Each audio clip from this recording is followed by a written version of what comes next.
Hello everyone, it's Sean from 360 and as part of the series of videos that we're putting together, today we're doing one on why is it important to invest in your marketing, and to help me with this we've got Clare from ThinkSmart. Hi Clare. Hi. So you do a lot of work on our marketing, so I think we'll just run through a few questions, if that's okay? Okay, that's So fine. I guess the first one from our angle is, how does it support growth? I know the work you've done with us, you've looked at our branding, whether we're too purple, surely not, obviously. You've looked at our avatars, and I don't mean blue people. So there's loads of things that go into it, so how does it support growth, really?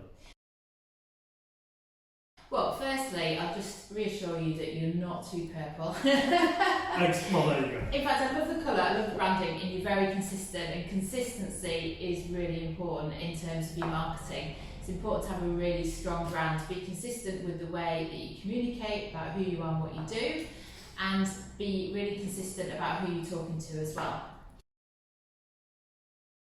Reason for that is you want to build awareness. So you have to be on someone's shopping list, they have to know about you as a brand, to first of all consider you in terms of engaging with you and using your products and services. As well as being on the shopping list is to make sure that your activities like your website or your brochures or your leaflets are all saying the right things to the right people. And that's where the blue people come in, the blue avatars. Right, okay. Or maybe purple in our case. Yeah, Purple I avatars. didn't think about it. And it's important to identify exactly who you're talking to. So who is it? Even down to giving them a name, where they live, where they shop, what brands they like, what they engage with. Because it's important there's that saying that everyone knows really, you always need to stand in your customers' shoes. Yeah. You need to think like your customers. So why would they want to engage with you? What pains and problems have they had in the past that has meant that they want to engage with you as an accountancy firm? And when you get your messaging right, it means that you're driving new leads into your business, so you're developing your business. And when you get those new leads, it's really important that we start converting them. So how are you talking to them? How are you engaging with them? What email nurture sequences do you have in place? What are you saying on social media? Or think of all the channels where you're going to reach that target customer.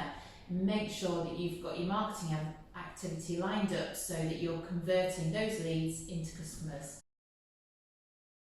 So is it important to have different marketing strategies for different types of channels? Does that complement the process? Absolutely, and that's all part of a marketing plan. So you'll have different campaigns within a marketing plan. So like when we work together, we have campaigns around exit strategy or campaigns around growth clients, and because there are different messages that you'll want to target for different customers. So that's really important. You know, obviously I'm an accountant and we all love money, accountants cost. How do we make sure that the money that we're putting into a marketing campaign isn't being wasted? So it's really important to have a plan. So we call it, when you don't have a plan, we call it spray and pray. So it's basically some businesses who don't have a plan in place will just spray out their marketing and pray that hopefully some of the messages or some of the campaigns might land and turn into leads and customers. So to stop wasting money on your marketing, it's really important to have a marketing plan in place. But if you rewind a little bit, you need to do what I mentioned earlier and is understand who your target customer is, because if you're saying the wrong things to the wrong person, you're never going to convert them into a customer. So have a strong marketing plan in place, understand who your customer is, understand their pain points, know what your key messages are, and then make sure that you're putting measures in place to understand whether your marketing activity is actually doing what it should do and it is giving you a return for your investment. And does that work best with engagement from your client, the customer, to feed that into you as a complementary service, I guess, in terms of what you're trying to deliver? Yeah, you can reach out and ask your customer whether your marketing messages are right. You can do customer research, you can do customer surveys. There's lots of things that you can do to gauge whether the marketing that you're doing is effective. because I know that obviously being accountants, you won't want us to be fluffy marketeers and not deliver the money back. Well, yeah, true, yeah. I mean, I guess for us, in terms of marketing, it's been a massive part of our growth plans and it's facilitated growth. And it's kind of frowned on a little bit in our industry. So working with someone who understands what we're doing and has the kind of the visions that we've got in our head to put those out into the market is really important to us. Yeah. And that's kind of what you've done with our marketing plan. Yeah.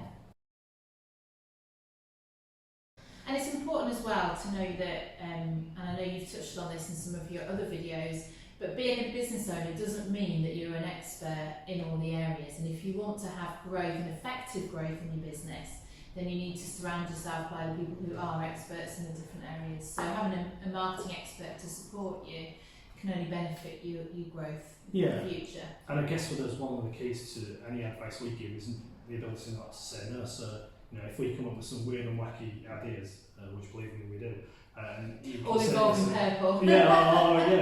All blue people. Then you've got the ability to kind of sanity check what we're trying to do without losing the kind of theme of what we're looking